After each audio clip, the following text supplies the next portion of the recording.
Hello साथीहरु, स्वागत छ हजुरहरुलाई फेरि पनि हाम्रो यस युट्युब च्यानल डिजिटल गफ नेपालमा। र आज म फेरि पनि हजुरहरुको लागि एउटा नयाँ भिडियो लिएर सकेको छु,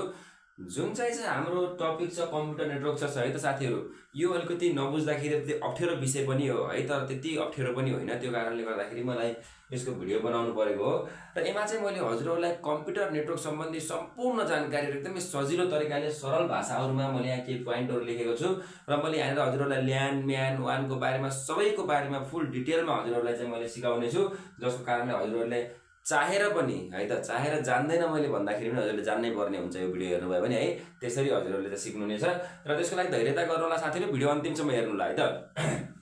हाम्रो टपिक चाहिँ साथीहरु कम्प्युटर नेटवर्क भन्ने हाम्रो टपिक छ। यो कम्प्युटर नेटवर्क भनेको खासमा के हो त पहिला त्यो बुझौँ है। यो कम्प्युटर नेटवर्क भने के हो भने साथीहरु हाम्रो विश्वभरि भएका विभिन्न एक आपसमा जोडिएका कम्प्युटरहरुको सञ्जाल हो यो है त। एउटा चाहिँ कनेक्सन हो यो है। हाम्रो विश्वभरिमा जति पनि कम्प्युटरहरु छन् अथवा इलेक्ट्रोनिक डिभाइसहरु मोबाइलहरु हुन सक्छन् है, यिनी बीच भएको एउटा कनेक्सन हो है।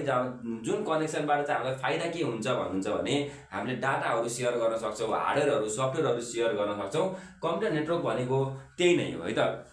जस्तो मान्नुस् तपाईले यहाँ मोबाइल चलाइराख्नु भएको छ है, अनि हजुरको साथी एउटा जहाँ चाहिँ टाढा हुनुहुन्छ, विदेशतिर हुनुहुन्छ, उहाँले चाहिँ एउटा मोबाइल चलाइराख्नु भएको छ नि, त्यो दुईटा मोबाइल बीच हजुरले कुराकानी गर्नुहुन्छ, त्यहाँबाट कुनै फाइलहरु पठाउनुहुन्छ, कुनै मेसेजहरु पठाउनुहुन्छ भने त्यो पनि एक प्रकारको कम्प्युटर नेटवर्क नै हो साथीहरु है त। र त्यसैगरी मैले यहाँनिर हजुरहरुलाई सजिलो हुने तरिकाले एउटा डेफिनेसन पनि लेखेको छु। A computer network means group of connected computers that share information and resources भन्छ। अब यहाँनिर यो एकदमै सजिलो छ साथीहरु है त। कम्प्युटर नेटवर्क भनेको के हो त? ग्रुप अफ कनेक्टेड कम्प्युटर्स है त, जोडिएको कम्प्युटरको एउटा समूह हो है त, जसमा चाहिँ हामीले के गर्न सक्छौं त इन्फर्मेसनहरु, हार्डवेयरहरु, सफ्टवेयरहरु, विभिन्न प्रकारका हाम्रो फाइल्सहरु शेयर गर्न सक्छौं है त। यसको चाहिँ अब विभिन्न प्रकारको फाइदाहरु पनि हुन्छ साथीहरु,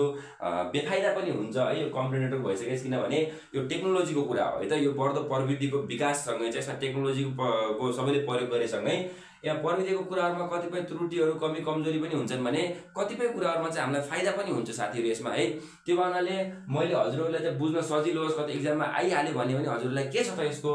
कमजोरी, के छ त यसको फाइदा भन्ने कुराहरु पनि थाहा हुन सजिलो होस् भनेर मैले लेखेको छु। र एडभान्टेज यसको के हुन्छ भन्नुहुन्छ भने easy to share file and data.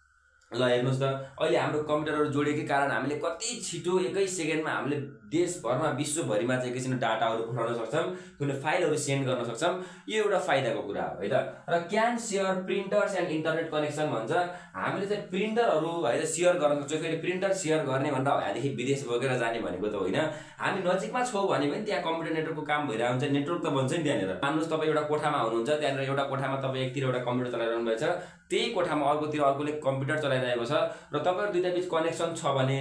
त्यो पनि कम्प्युटर नेटवर्क नै हो। र त्यो बेला चाहिँ हामीले एउटै प्रिन्टर त शेयर गर्न सक्छौं। इन्टरनेट कनेक्सनहरु वाइफाईको कुरा भए अथवा हटस्पट छोडेर एउटै इन्टरनेट पनि प्रयोग गर्न सक्छौं है। र हेल्प्स इन फास्ट कम्युनिकेसन भन्छ। र यहाँनिर हामीले चाहिँ छिट्टै कुराकानी गर्न सक्ने भयो, यो भइहाल्यो एउटा फाइदा कुरा। र अर्को छ साथीहरु डिसएडभान्टेज है त। अब डिसएडभान्टेज बेफाइदा के हुन्छ त यसको भन्नुहुन्छ भने risk of virus and hacking भन्छ है त। भाइरसहरु पस्न सक्ने कम्प्युटरमा, भाइरसले चाहिँ कम्प्युटरलाई स्लो गर्न सक्ने है त, सिस्टमलाई ल्याक गर्न सक्ने र ह्याक हुने सम्भावना हुन्छ। र जसले कारणले गर्दाखेरि यदि हाम्रो सेक्युरिटी पावरफुल भएन भने त्योबाट चाहिँ हाम्रो डाटाहरु चोरी हुन सक्ने सम्भावना पनि एकदमै हुन्छ यसमा है त। र needs technical knowledge to manage भन्छ। अब यहाँनिर नर्मल्ली जसले पनि आएर कम्प्युटर चलाउँछु भन्दैन, फेरि त्यति सजिलो पनि हुँदैन साथीहरु है त। यहाँ विभिन्न प्रकारको यहाँनिर नलेजहरु हामीलाई चाहिँ ज्ञानहरु पनि चाहिन्छ यसमा। किन भन्नुहुन्छ भने अब कतै केही फेलर भयो अथवा कतै केही त मिसम्याच भयो, डाटाहरु केही भयो भने त्यसलाई म्यानेज गर्न सक्ने मान्छे पनि हुनु पर्यो। त्यहाँनिर कहिलेकाहीँ अनइन्टेन्सनली है त नजानी पनि त्यहाँनिर कहिले गल्ती हुन्छ। त्यो गल्ती म्यानेज गर्ने, मिलाउने, डाटाहरु कसरी पठाउने, के हो कसरी कहाँ पठाउने हो, के छ त्यसको प्रोटोकलहरु के छ, तिनी कुराहरु बुझेको मान्छे पनि चाहियो है त। यो पनि एउटा अलिकति बेफाइदा कुरा हो। र इफ नेटवर्क फेल्स वर्क नै स्टप भन्छ है त। यदि नेटवर्क फेल भयो भने साथीहरु पुरै वर्क नै स्टप हुन्छ के, सबै कामहरु नै बन्द हुने जस्तो पनि हुन्छ है त। जस्तो मान्नुस् हाम्रै घरमा एक दिन वाइफाई चलेन कुनै कारणले गर्दाखेरि है त, भनेपछि हामीलाई चाहिँ कुनै कोहीसँग कुराकानी गर्न सकिरहेको हुन्न, डाटाहरु शेयर गर्न सकिरहेको हुन्न है। त्यसैगरी यहाँनिर पनि नेटवर्क फेल भयो भने चाहिँ अब हाम्रो कामहरु बन्द भइदिन सक्छ है त। कतिपयको त अनलाइन वर्क नै हुन्छ, हो यस्तो खालको कामहरु बन्द हुन सक्छ।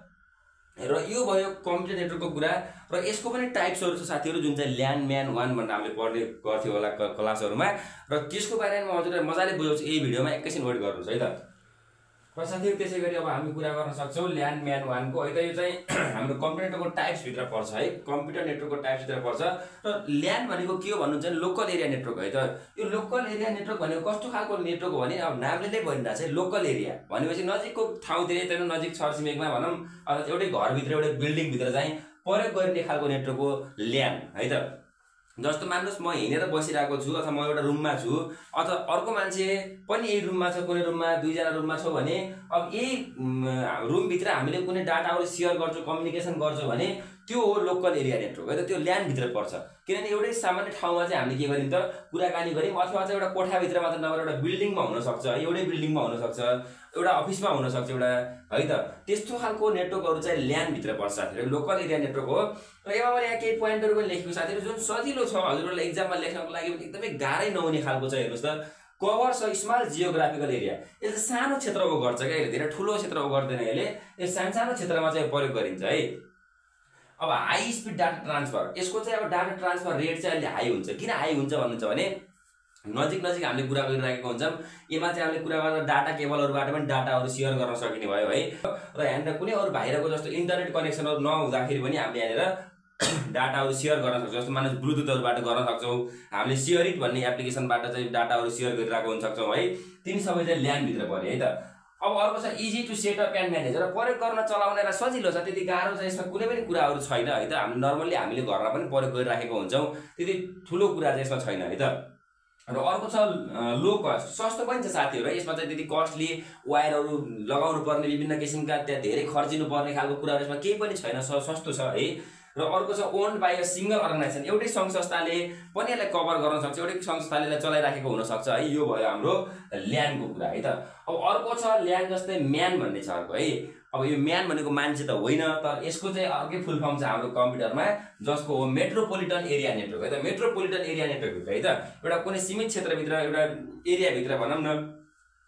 उपमहानगरपालिका नगरपालिका भन्छौं हामीले महानगरपालिका भन्छौं हो त्यस्तो खालको एरिया भित्र प्रयोग हुने नेटवर्क भनेको म्यान हो है त यहाँ म्यान यसले चाहिँ के गर्छ भने सानो शहरहरु अथवा ठुलठुलो शहरहरुलाई यसले के गरिरहेको हुन्छ कभर गरिरहेको हुन्छ र यसको चाहिँ स्पिड चाहिँ ठिकै हुन्छ साथीहरु किनभने नजिक हुन्थ्यो यसमा है त ल्यानमा चाहिँ नजिक हुन्थ्यो हाई स्पिड डाटा ट्रान्सफर हुन्थ्यो कुनै इन्टरनेट कनेक्सन चाहिदैन थियो यसमा फास्ट हुन्थ्यो भने यसको मिडियम स्पिड हुन्छ है ल्यानसँग तुलना गर्दाखेरि चाहिँ यसको स्पिड चाहिँ मिडियम हुने कुरा भयो र अर्को छ मोर कस्टली देन ल्यान भन्दा अलि कस्टली हुन सक्छ है हैन किन भन्दाखेरि हामीले चाहिँ दुईतिर चाहिँ डाटाहरु म्यानेज गर्नको लागि शेयर गर्नको लागि सेटअप गर्नु पर्यो अथवा प्राइभेट नेटवर्कबाट गर्ने हो कि पब्लिक नेटवर्कबाट गर्ने हो कि त्यो खालको कुराहरुलाई पनि म्यानेज गर्नु पर्यो त्यो भएर अलिकति कस्टली हुन सक्छ owned by single multiple organisation है त यो चाहिँ एउटा सिंगल संघ संस्थाले अथवा विभिन्न धेरै संघ संस्थाहरु मिलेर पनि यसलाई चाहिँ चलाइराखेको हुन सक्छ अब यसमा चाहिँ के हुन्छ त विभिन्न प्रकारका ल्यानहरु जोडिए भने ल्यानहरु धेरै जोडिए एक ठाउँमा भने त्यो म्यान भन्छ साथीहरु है जस्तो ल्यान मानुस यहाँनिर एउटा कम्प्युटरको यहाँनिर एउटा सेटअप छ मान्नुस् है यहाँनिर एउटा सेटअप छ यहाँनिर एउटा सेटअप छ र अर्को सेटअप छ यहाँनिर है त अर्को सेटअप यहाँनिर छ भने अब के हुन सक्छ भन्नुहुन्छ भने मानव यो एउटा चाहिँ शहर भित्र है त एउटा शहर भित्र कुनै ठाउँमा यो छ एउटा कम्प्युटर छ अर्को शहर भित्र यो त्यही शहरको अर्को कुनै ठाउँमा एउटा कम्प्युटर छ भने यी दुईटा कम्प्युटरलाई एक आपसमा हामीले जोड्यौं भने यो हुन्छ म्यान है त मेट्रोपोलिटन एरिया नेटवर्क हुन्छ किन एउटै शहरमा मान्नुस् दुईवटा ब्याङ्कको शाखाहरु छन् है त एउटै शहरमा दुईवटा कुनै ब्याङ्कको शाखाहरु छन् भने तिनी दुईटा ब्याङ्कका शाखाहरुलाई हामीले कनेक्ट गर्छौं भने त्यो हो मेट्रोपोलिटन एरिया नेटवर्क यो एउटा ल्यान हो यो सिंगल एउटा ल्यान हो है त यो सिंगल एउटा ल्यान हो अब यिनी दुईटा ल्यानलाई कनेक्ट गर्यौं भने यो हाम्रो मेट्रोपोलिटन एरिया नेटवर्क बन्न जान्छ साथीहरु है त र अर्को छ वाइड एरिया नेटवर्क भनेपछि त विश्वभरिमै कनेक्ट हुने सबै वाइड एरिया नेटवर्क हो यो कम्प्युटर नेटवर्क भन्दा ठूलो अर्को इन्टरनेट हो है साथी यो कम्प्युटर नेटवर्कको पनि अझै ठूलो नेटवर्क फेरि हामीले इन्टरनेटलाई पनि भन्छौं है त अब अर्को छ 1